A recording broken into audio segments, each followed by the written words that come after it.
Good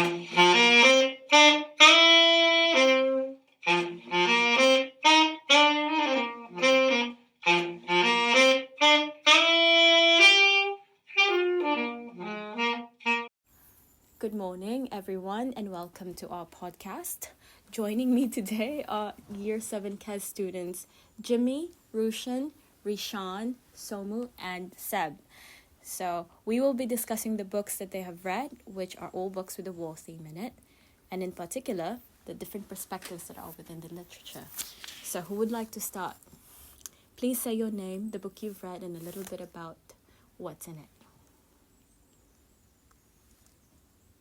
Jimmy Patterson once, and it's about a boy in Poland, and it's set in World War II, and it's from the perspective of a young boy called Felix, and his parents put him into an orphanage when they're leaving the country, but he doesn't really know about it, and it's basically all about him finding out what's actually happening instead of what he thinks is happening in this war.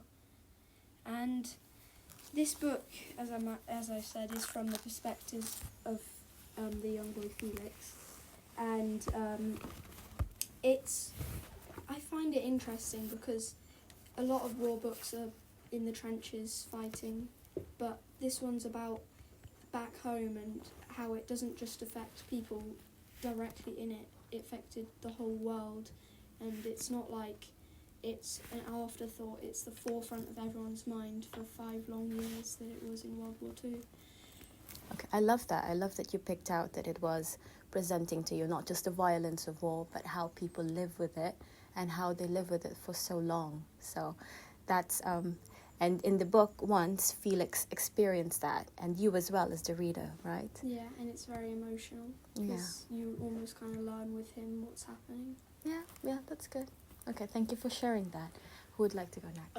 My name is Seb, and I read Henderson's Boys: The Escape. The book is set in World War II in occupied France, and two British children and their father are being hunted down by the Gestapo because their father is in possession of the blueprints for a highly advanced communication device that can completely change the course of the war.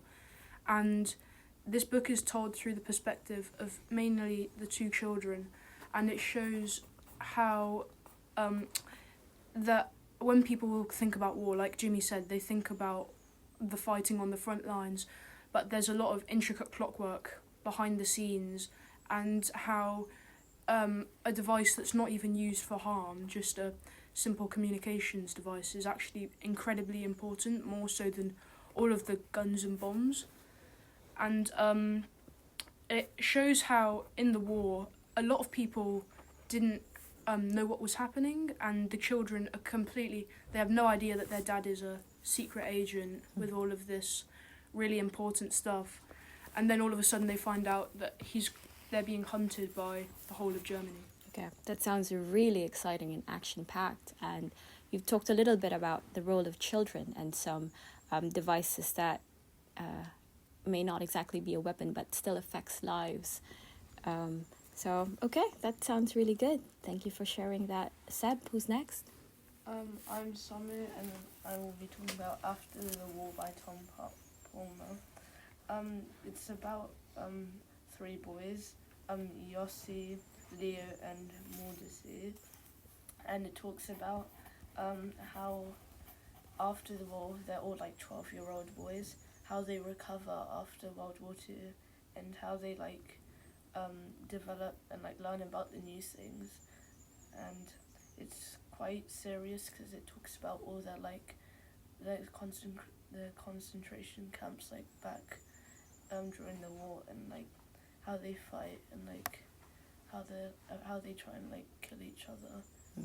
And then it shows how bad the war can be, but it can be good, and it helps people recover. Okay. So it sounds like that book shows what happens after the war when these children who were affected by it then grows up. And were you there on that journey with them?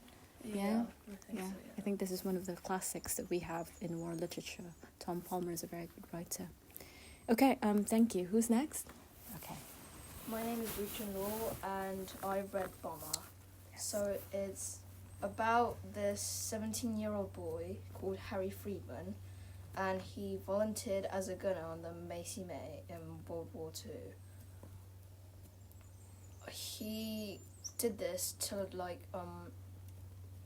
relieve the guilt of his brother dying, and he wanted to keep up his legacy. This is set in Harry's perspective, so it takes you on the journey of what Harry thinks about all the things in war and how he describes it. Like, for example, instead of going from third person, you will see him talking about his love interests and his own experiences in first hand. Okay. And I think it's an incredible experience to Okay, so he's Yes. talking in the first person narrative, Yeah. and so what else makes his perspective a little bit different? Harry's. because his perspective is less like a soldier and more like a child that's kind of curious and also devastated Okay. and wants to go back. Okay. Right. Thank you, Rushan. And last, Rishan. My name is Rishan Balaji and I read The Boy in Striped Pyjamas, and it's about a 9-year-old boy called Bruno who has to move from Berlin, where all his friends are, to a house near a concentration camp for his dad's job as Hitler's secretary. And he finds himself very lonely there. But all of a sudden he finds his friend who's on another side of a fence, and he doesn't know this, but this boy is a Jewish boy who's from a concentration camp, and he doesn't realise this, but they become really good friends, and he meets him every single day. And I think this just shows that no matter what side you're on in the war, we can all be united. And so Shumo is a Jewish boy, and his father forbids him from going to see him. And I think it's just a really nice feeling that you see that Bruno's meeting with someone who he really, really likes, and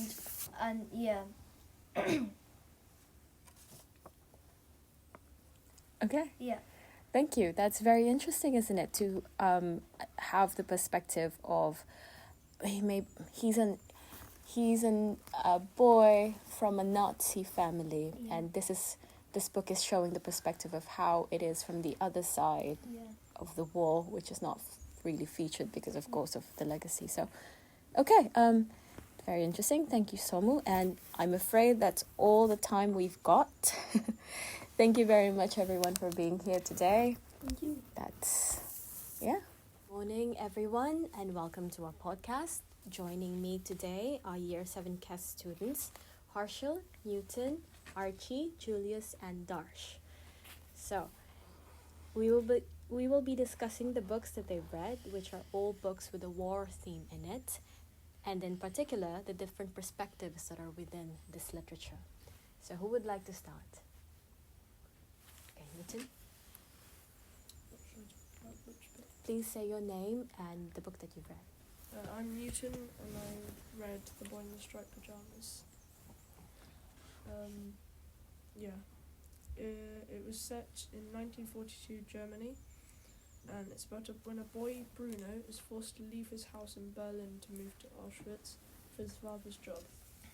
There he finds the concentration camp, and every day he goes and sits by the fence and talks to a boy, Shmuel, who is a prisoner in the camp. Bruno desperately wants to play with him, but can't, as they're on opposite sides of the fence. Towards the end, Bruno sneaks under the fence and pretends to be a prisoner so that he can play with Shmuel. He's made to march to a dark room, but is never seen again. Okay, so what is different about this book? How is Bruno's perspective different from all the other books that are about war? It's coming from someone who's not necessarily involved in the war as much, but it's just a general civilian. There's also a deeper aspect too, that he doesn't necessarily understand the whole concept of Jews and Christians in the book. Okay, very good. And if I remember correctly, Bruno's father is also a Nazi, isn't he? Yeah. So he's Yeah. not. He doesn't Yeah. necessarily get that so well. Yeah. Okay. it's important to hear that perspective, I think. Okay, who would like to go next? Harsha? My name's Harshal and I read While the Storm Rages. My novel was set in the Second World War in London. It's about a boy called Noah and his two friends Cole and Clem. When the World War II was claimed to start, their parents said they have to have their pets put down. But this broke Noah's heart, and he and his two friends set up on a mission to find the Duchess and hoped that she helped them keep their pets alive.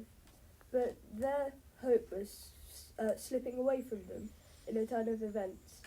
And eventually Noah managed to find a person who could take in his pet, who was the so-called Duchess, but turns out she wasn't actually a Duchess. She was just an ordinary person who was kind-hearted and decided to take in the pet.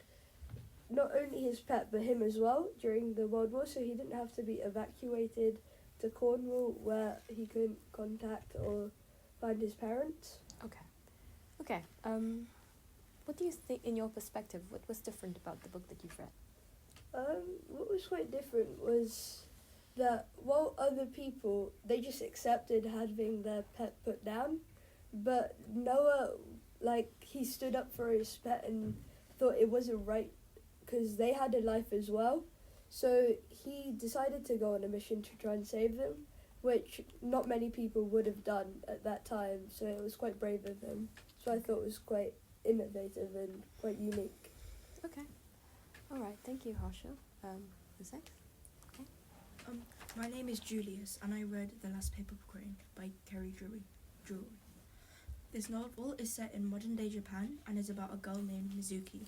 She's worried about her grandfather and wants to know why, so she convinces him to tell her. He tells her a story about his experience with World War II. He was a teenage boy who was with his friend Hiro, when the 1945 Hiroshima bomb drops on them. What happens next is a struggle for survival, trying to search for family and friends, and suffering from both mental and physical perspectives. He takes his friend's sister, Keiko, with him, as she is his last hope of survival. He loses her and, devastated, leaves paper cranes with his name and address on them. It's a truly heartwarming book that shows how hope can go a long way. Thank you for the summary of the book, Julius. Okay, so, again, the same question I'll ask of you. What do you think was different about your book? So, it's narrated from Mizuki's point of view, which means that you could really get a feel for being in her shoes, listening to her grandfather talk about his experience that she's probably also been learning about in school as well. And it's also interesting that because the author could have narrated it from their grandfather's point of view, but didn't, which shows that there must have been something about Mizuki's personality or point of view that the author wanted to show. Well, there were two narrators in that story, so Mizuki and Ichiro. So they were flipping between the current Japan and then the war-torn Japan when the atomic bomb was just dropped, wasn't it? So did you find those two narratives confusing, or did it help? I found it more effective than confusing, because many stories, they have just one narrator, but then with two, it gives two different perspectives, giving the reader a better understanding of what actually happened. Yeah. Okay, and it was set in another... the previous two books, for example, were all books that were set in Europe. But your book was set in Japan, wasn't it, on the other side of the Pacific theater of war.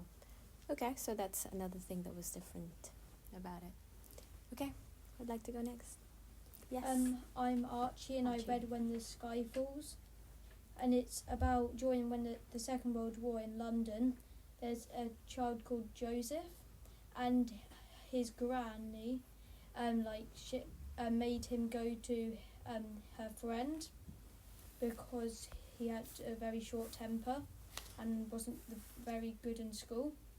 So when he had to go to school eventually, there was a really strict head teacher, and he couldn't read or write, and he had monthly checks where they have to do them, otherwise they get the cane and stuff. So it's about how he has to try and learn to be able to read and write quickly, because otherwise he'll get punished Right. and laughed at. So could you share if you think that Joseph was he affected by the war? Was he living unaffected by it, or? He wasn't as affected as most people because he didn't really understand that the war affects like everyone. He Mhm. was kind of selfish and thought it only affected him. Okay. So he was mostly just thinking about how it made him lose his parents, Right. Okay. not about how other people also lost theirs. Yeah. Okay, that's very important, isn't it? That the war does affect everyone in different ways. Okay, let's move on then, Dash. I'm Darsh, and I read 1111. So it's a novel where it shows 3 different people from 3 different countries in World War One, and it really shows how we may have thought that certain countries were bad, but from their point of view, we were bad. So it really opens up your ideas of what people thought and why they did certain things. So, and in the end, actually, they ended up helping each other, which also shows that they didn't want to fight, but it was kind of like they had to, because otherwise they would have been killed by their own country for treason. Could you give an example of that? It was a very interesting thing that you mentioned about the reversal of perspective, right? Could you give an example, please, of? So there was an American soldier. He was bombing a German troop, and one of the characters was in there, and he was a German soldier, quite young actually, and it really showed how the American was trying to kill the Germans because obviously he was against them, but the German got really angry and sad because he lost one of his friends who was also really young. So it really showed that not only there's multiple perspectives and that, but people died unknowing. People died without actually fighting, and other people killed them without knowing that they were too young to even sign up. Right. So there are victims in both ends of the line, I suppose, and that's always there's no black and white really in war. We've been very fortunate that we haven't experienced it, and hopefully we won't. But anyway, I hope that you have taken away something from our podcast and enjoyed listening to each other's books. Thank you very much for your time. That ends our podcast.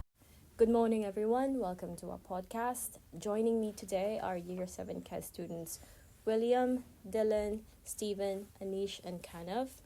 We will be discussing the books that they've read, which are all books with a war theme in it, and in particular, the different perspectives that are within the literature. So, Kanav, you'd like to start? So my name is Kanav Sud, and I read the book Thief by Marcus Zusak. It is set inside 1939 in Nancy, Germany, World War II. It is about a young girl called Liesel, who is a very good book thief. She steals quite a lot of books, but the perspective truly brings a difference to this book. It is perspective of death. Now, death is quite an interesting perspective, as most people think that death would love the idea of this war. This book explores death's feelings and gives us a different view on what death could truly be feeling. For example, death also shows that he has a soul when Rudy, the boy who is in love with Liesel, sits inside a frozen lake for 2 hours to try to make her kiss him, and he does not take his life. Okay. Thank you, Kanav. It's very interesting, isn't it? Death as a narrator. What a book. Who would like to go next? Okay, William. My name is William Gray, and I read Private Peaceful by Michael Morpurgo. This book starts around 1930 with a young boy called Tomo going off to school with his older brother Charlie. It then explores their childhood, where they both fall in love with the same girl, and Charlie ends up having a baby with her when they get older. It then travels to war, and they both go off to war together and are put in the same regiment. Charlie gets shot in the foot and has to go home, but Tomo stays there with his regiment. Charlie comes back from his injury leave, and they all go on a mission as a regiment together. Charlie disobeys the officer's orders and gets shot by the firing squad for it. This book is told by Tomo on the day that Charlie dies, and Tomo is remembering his past and all of his memories. Okay, so it sounds like there are two different perspectives within the book. Yeah. Tomo's, who's the narrator, and Charlie, who's the subject, almost. And it's all happening in what tense would you say? It's first tense from Tomo's perspective, but it is from when Tomo was in on the day that Charlie's killed. So it's happening in real time almost. Like in a memory. In a memory, and then he's narrating it in real time, so that you actually go through all of those things with him. Okay, very interesting. Private Peaceful. Who would like to go next? My name is Anish Chandrasekharan, and I read War Horse by Michael Morpurga. So War Horse is set in World War I, where Joey, a young thoroughbred colt, is sold off to a man who... The man who got Joey thinks that Joey was a mistake, as he was drunk when he went to the auction, and he wanted to sell him off, but the man's son, Albert, wanted to give him another chance, and they became friends. Unfortunately, though, when World War I started, the English generals came round all the towns and took all the horses from the farmers, which could fight in the war. Okay. That sounds quite different, isn't it? Having a narrator that's not human.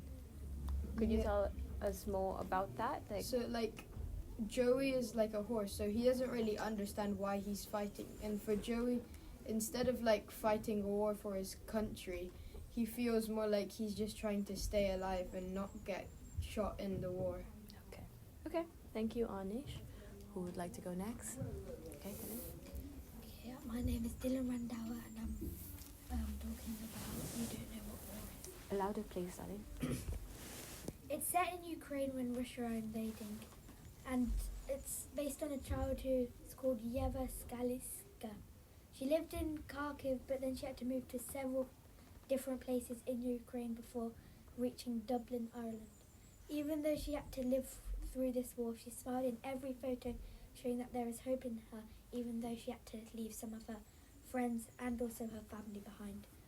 It's narrated in first person, in a diary as well. This means that instead of writing what she was going through after the war, she was writing as the war was going on around her. This adds to the effect of really being into that moment. And the lesson that this novel told me is that even though you are going through a war, you still have to have hope that you can get out of there. In this novel, that is exactly what Yeva did, because she had her friends one text away, and she used many things to keep her occupied, such as art. Very interesting, isn't it? I mean, the previous books would have had wars that have happened generations ago, but the war in Ukraine is still happening right now. Yeah. And this is very contemporary. How do you feel about the diary format? Is it effective? Yeah, it's very effective. One moment from here was that the Russian army bombed a children's hospital, and I was shocked when that happened, because children are the future, and they're so young as well. Just bombing a children's hospital kills millions of lives that could have been great. I mean, yes, all those futures that will never be realized. Okay, moving on then. William? Stephen?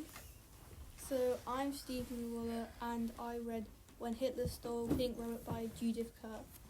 This novel is set during World War II in Germany, from the perspective of a Jewish family who first live in Germany and have a famous writer as the dad, who has published many books and tends to write newspaper articles. And then just about a week before the elections, for the elections hit, the dad predicts that Hitler is going to be voted in and is going to take away all Jews' passports.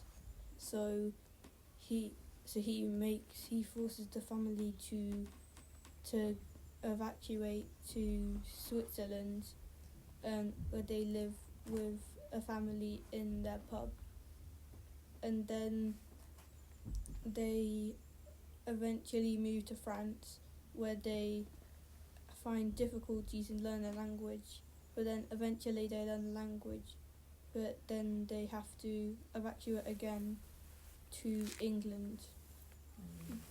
This novel explores the troubles which Jews have during World War II and how it impacted them and their lives. I thought from the title it was going to be a bit of a humorous novel, but it's not, is it? Goodness me. Yes. What struck me is that this was a whole family that was moving from one place to another, being displaced. And is that what you would say is what's different about it, or what do you think is? Yeah, it's really different because it's from the perspective of a Jewish family and not from a German family. Okay. All right. That's okay. Thank you, everyone. That's all the time we have left. Thank you for being here today. Okay. In this next section then, we're going to be looking at some war novels from different perspectives, including The Boy in the Striped Pyjamas and a graphic novel, including some novels about Hiroshima, some novels about medieval war, and one novel on... it's like a fantasy war. A fantasy war as well. So let's start out with Lucas, and can you tell us about the novel that you've done and why you picked it? So basically, the story about the boy, I picked the story about the boy in striped pajamas. It's about this boy. So basically, he's called Bruno, and he's the Nazi who lived in Berlin. But then, he's gone really annoyed because they've moved house from Berlin in Germany to Poland. And then outside his new house, he sees this war camp, concentration camp for Jews. For Jews. But does he actually understand what it is? No. No. So we've got a child narrator in this one, haven't we? And that's something that a few of you have been looking at. So does someone else want to tell me about a child narrator that they've got in theirs? Go on, Josh. So my book, The Last Paper Crane, switches between 1945 and 2018. And in the year 1945, there's a boy who loses his parents when the bombs dropped, and tries to find his best friend, who wants to try and find his sister. And then they find the best friend and the sister, but not the parents. So it's them alone trying to get out of Hiroshima and escape the nuclear bomb disaster. So how does the moving between different time periods, how did that help that story? I found it helped really well because it started off in 2018 with a girl who was speaking to her grandpa about what happened back then, and then the grandpa told the story, and that's exactly what happened in the 1945 part. Super. Then the 2018 part at the end was them trying to reunite with the sister. Super.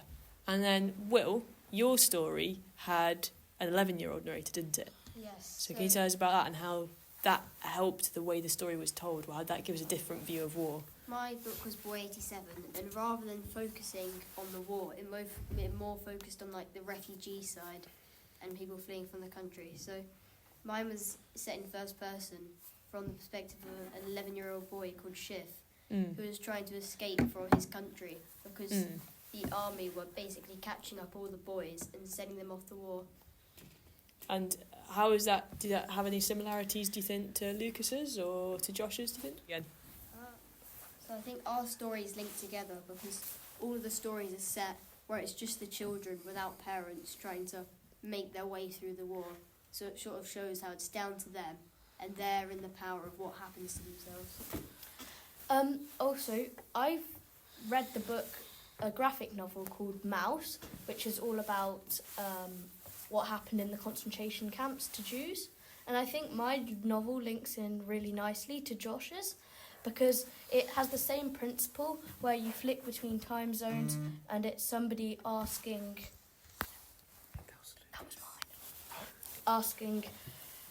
their grandparents about how it happened and what really their experiences were. I think mine links into Will. It's a novel called The Ranger's Apprentice, The Burning Bridge, because it's about a young child who father and mother were killed in war when he was really young, and he tried to become a knight to avenge them, but his physique and height limited him. But he tried to do something else to help the kingdom, and this taught me that there's no limitations to yourself. You just have to try to do what you can, and then it will all end up good. So actually that's an interesting thing about how these novels link together, isn't it? They're all teaching us sort of bigger lessons, aren't they? And Lucas, you had an interesting theory about how they all link. I think from like Will's point about how all our stories link, I think all our stories link because like the authors, when they write war stories, they all write about children. I think the perks of writing about children in the war stories is like children are meant to be like oblivious in the world, like happy chappies. Yeah, they're meant to be like meant to be like oblivious, don't know what's going on in this world. And Ruben, yours was a graphic novel. So why is... I mean, a graphic novel, it's kind of difficult, isn't it? Because we can actually see what's happening. And that's different, isn't it, to the other ones where we've got quite a limited view from a child. How did yours novel deal with that? Well, I think the way it kind of compensated from not being about children, more being about escaping from all the Nazis and what was happening around them. And I think it being a graphic novel really helped illustrate really the horrors of the camp and like how gruesome it was. There were quite graphic depictions of people dying in the gas chambers, etc. So I think that made it even more effective than a normal book would. Super. Thanks very much, boys. Great work. So with this group, we've got a variety of different perspectives on war. So we've got some books, which are novels, which have unusual friendships or unusual situations. But in this group, we've also got 2 non-fiction books on war as well. And we're going to think about how we could turn those into fiction too. So Fred, could you start us off and tell us about the unusual situation, unusual friendship actually, that you have in your book? So in my book, a boy in 1941, he lives with his grandma because he got really angry, and that meant his mother couldn't live with him.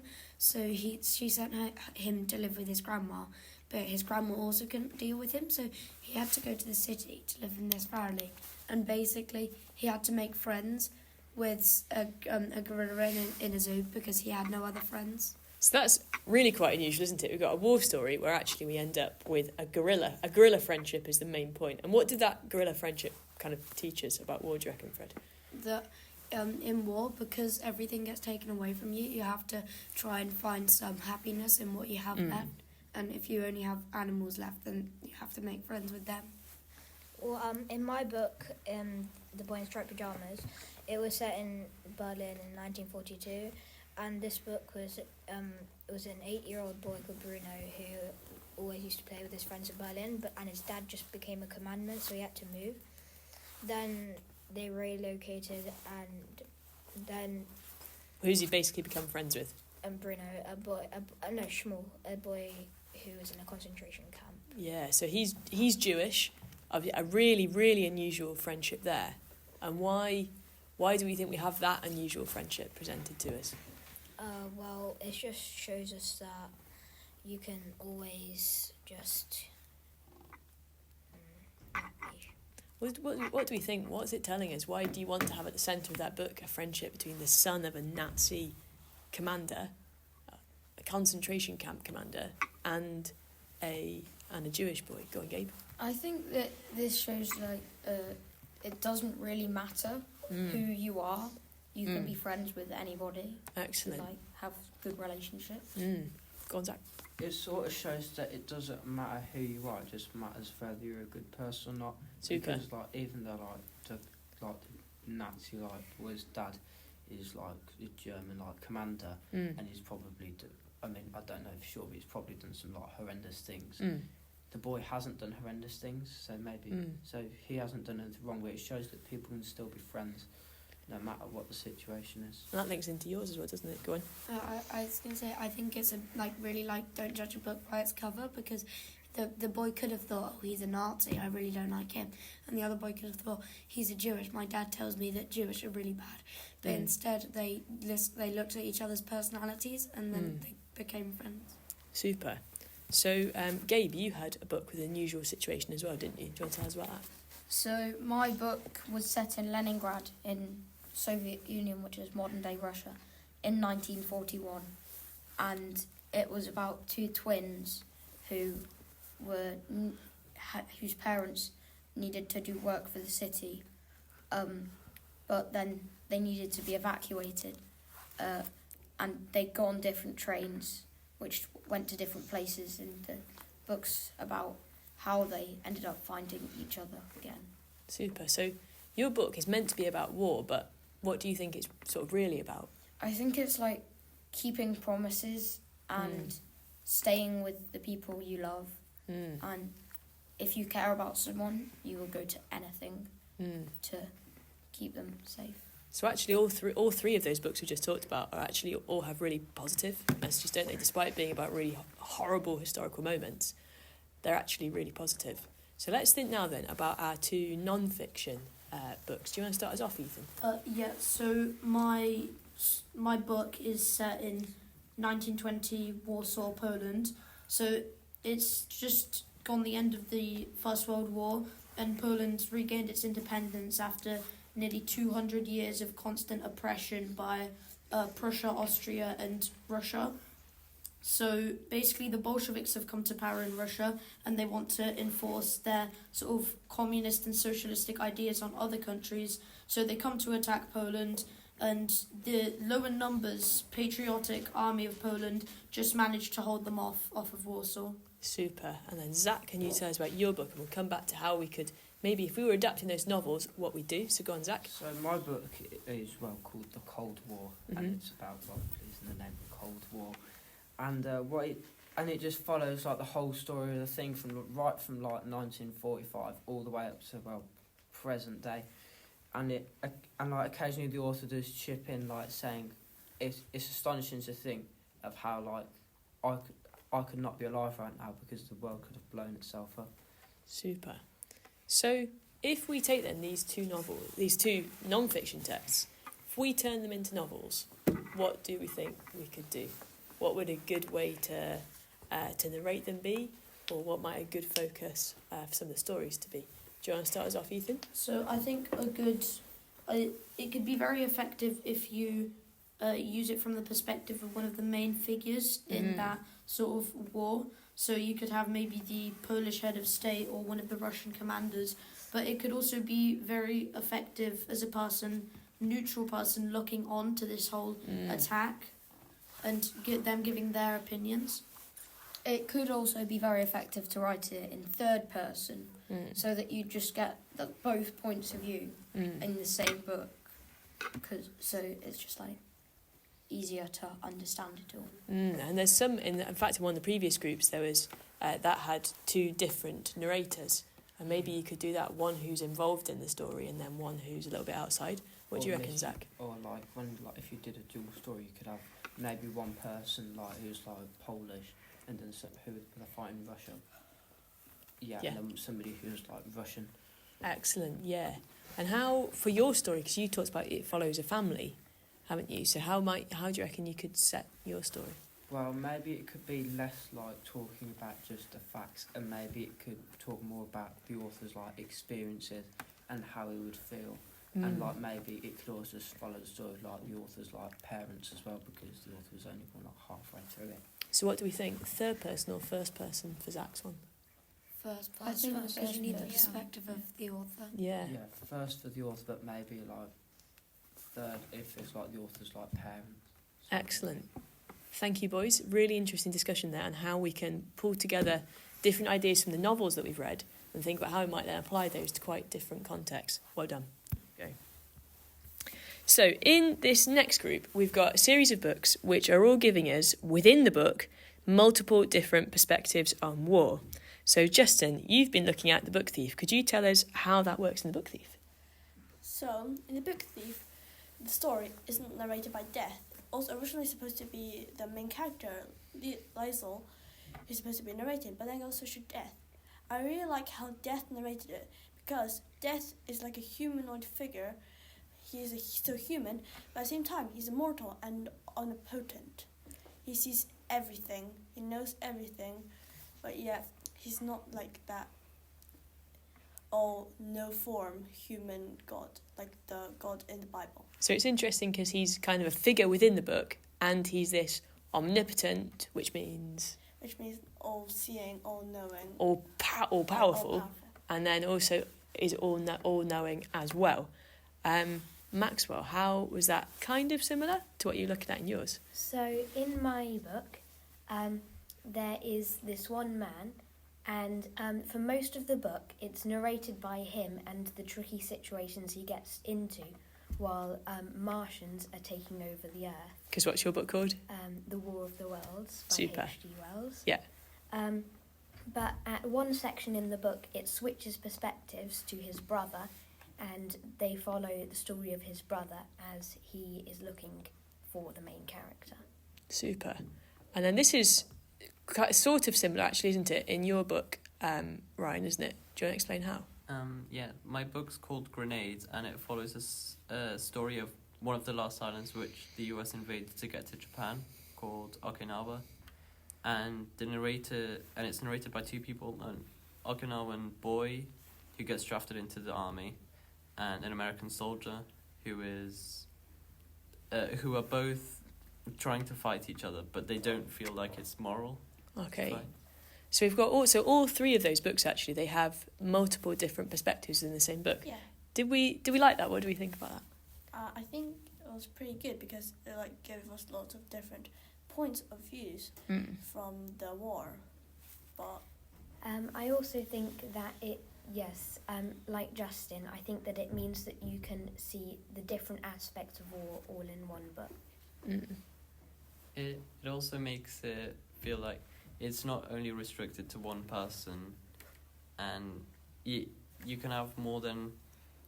Not everyone thinks the same as each other, and there's not just everyone in war is a soldier or everyone is a civilian. That's quite a deep point you made there, actually, Ryan, isn't it? Not everyone thinks in the same way. That's quite a sort of philosophical thing, isn't it? That actually all these books are telling us that there's more than one way of looking at something. Now, Archie, we've not come to you yet. Does your book fit in with what we've just said, do you think? Not really, because it's about a boy who lived in a city in England, and then because the World War came, he had to be evacuated on a train with lots of other evacuees, and he has to live with someone who and they find life quite tricky, so he has to overcome all of his struggles. So what do you think? Is it giving us multiple perspectives on war? Or I don't think so, because it's just about a boy and how he sees the war instead of anyone else. It doesn't really change perspectives in the book. Does he get a new perspective, maybe? I think so, because he'd just been living his life in the city and he hadn't seen all these different things in the countryside before. So I think he does, yeah. So we've got three of them, the first three books we looked at, that we have multiple perspectives, but your one is actually about this boy getting a new perspective. Go on, Justin. That's actually quite similar to my book, but instead of a refugee, it's actually Lysol being adopted into the family. Oh, so we've actually got multiple books then where we've got people going into new sort of family contexts. That's an interesting one, isn't it? And what are they telling us, not just about war, but about life, do you think? Is there a deeper point there? It's unpredictable. You're not in control of your life, but you can steer it in the right direction. That sounds like a really interesting point to end on. Thank you.